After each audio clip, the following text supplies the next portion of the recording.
ఆకాశానికి నిచ్చెనేసేటోడా అరికల్లేగా యుధమయ్యినోడా కల్లును గనుగొన్న శాస్త్రజ్ఞుడా తల్లి ఎల్లమ్మకు వారసుడా తాటి చెట్టును మొక్కి తల్లంటావు ఈతవరమే నీళ్ళంటావు మోగు ముస్తాదులే రెండు కళ్ళంటావు నీ వృత్తి కత్తి సామే గౌడన్న ప్రాణంతో సెలగాటమే ముంతేడు కళ్ళు కోసం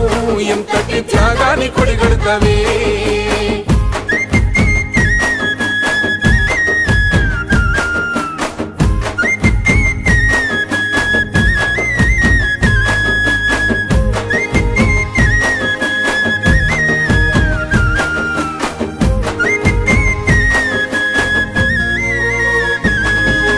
తాత ముత్తాతల కాలం నుండి వారసత్వమై వచ్చిన కొలువు శ్రమను నమ్మే గీత వృత్తిదారుడా లేనే